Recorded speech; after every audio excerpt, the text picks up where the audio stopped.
Do we have another question, please? Mr. Hitchcock, Roger Ebert from the Chicago Sun-Times. The other day I got a call from a graduate student who's doing a paper on the use of the staircase as a motif in the films of Hitchcock. I suggested that she write to you. How would you respond to a question like that, or to academic criticism in general?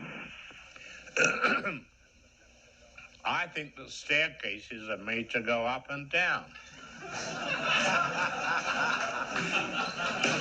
Let me begin by saying that in most movies, stairs are typically regarded as mere functional element for going up and down. However, in the hands of a master, a staircase can become a rich and powerful symbol, interactively woven into the film's narrative, adding undeniable depth and coherence. Therefore, they become very photogenic. That they rise, they take a figure up and down instead of keeping a figure on the flat.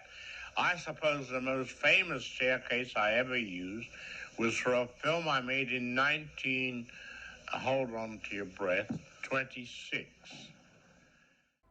In this video, we will explore how something as simple as staircase has been used and employed in movie to convey various themes such as danger, thematic meaning, social commentary, and psychological conflict.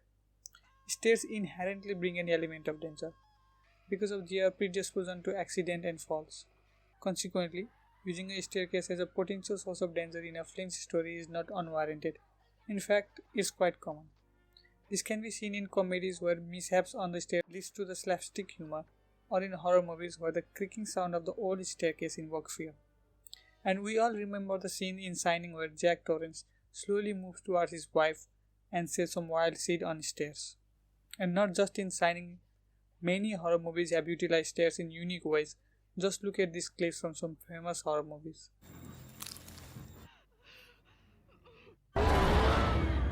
Even in action movies and kung fu films, staircase plays a significant role, like in recent John Wick movie, where the hero must ascend them to confront the main villain. So it provides an easy way to show the progression of a movie. Now let's explore how the stairs reinforce themes on a powerful, profound level.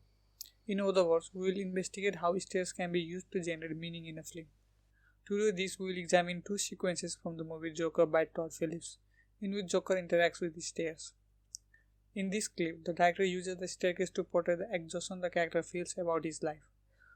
The pause before climbing the stairs, the stumbling steps and camera angles along with the color choices makes the audience feel the weariness of ascending these stairs, eliciting sympathy for the character. In another sequence, the use of music, camera angles and colors is different. Here the Joker is more reckless, yet he does not stumble.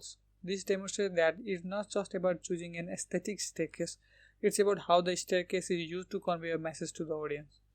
Films dealing with the psychological conflict often utilizes such imagery to establish a strong connection between the external setting and the character's inner world. Despite being reckless and dancing down the stairs, the character remains stable because he knows his purpose and understands his life. Therefore, it ultimately comes down to the director and writer in deciding how to utilize the environment effectively. In Harry Potter, both in books and movies, we witness Harry living with his pompous relatives who neither like or respect him. They make him sleep in a tiny room under the staircase, symbolizing how they figuratively walk all over him. In Rocky, as the character ascends the steps of Philadelphia Art Museum at the end of his training montage, it symbolizes that he has reached the peak of his physical form. The sequence begins with Rocky crossing a train track and running through the slums before reaching the famous stairs, mirroring the upward climb of the entire narrative, but in miniature.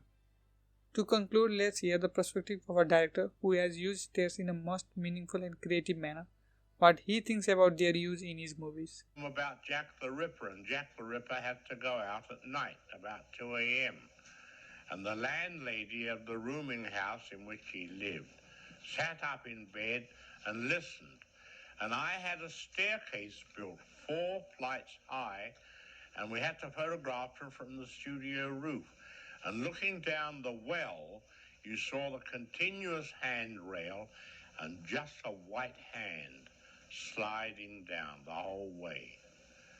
Of course, today with sound, we would do creaks on the stairs, but that was the most valuable use of a staircase under those needful conditions.